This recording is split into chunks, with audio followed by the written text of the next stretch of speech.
We're making pastrami style pulled pork.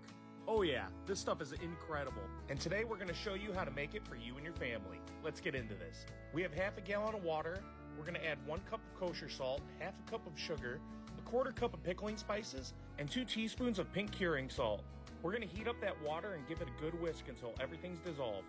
Then we're gonna add as much garlic as the Lord allows. Then we're gonna go ahead and mix it one final time.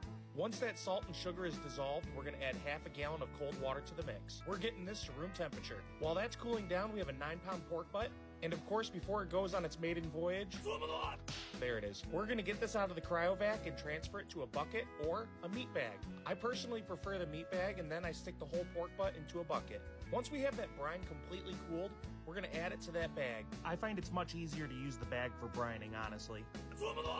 And one more for good measure. This will sit in our Homer bucket in the fridge for the next 7 to 10 days. It's been about 9 days and we're ready to start smoking this. We're gonna remove this pork butt from the brine, then we're gonna score it for presentation. When this pork butt cooks, it's gonna open up those cracks and make it look really nice. That, and it allows for good smoke penetration. I know it's been sitting in a brine, but we gotta add a binder. We're using some Branch Fieldhouse mustard. For this, a little bit goes a long way. We're gonna throw on a spoonful, rub it in, and rest for 20 minutes. It's time to prep our seasoning. We got sugar, black pepper, smoked paprika, we got some Killer Hogs, the barbecue rub. Then, we're gonna add that Killer Hogs Texas brisket rub. I don't use exact measurements, I just estimate it off a paper plate. We're gonna get that mixed into a bowl, then it's time to season our pork butt. We're gonna season this generously. Trust me, this is a large hunk of meat. It can handle the amount of seasoning we're putting on this.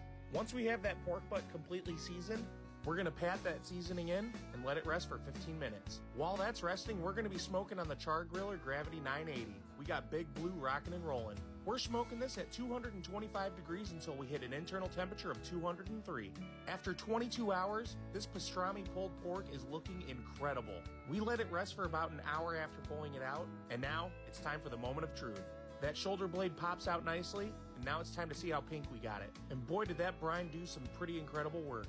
It's the same color as pastrami, and it smells insanely good. I've made a lot of pork butts, and you can definitely tell that this is different. We're gonna get this shredded, and now it's time to make a sandwich the way I like it. We got toasted Wonder Bread with pepper jack cheese.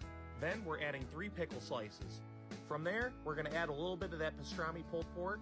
Then we're adding some Wober's jalapeno mustard. From there, we're gonna add a little bit of fresh sauerkraut. Then, we're gonna top that off with a fresh toasted bun. This sandwich took 10 days to make, but it was totally worth it in the end. I'm telling you, that flavor profile is on point. It's almost like a pastrami Cuban sandwich with a little bit of Reuben.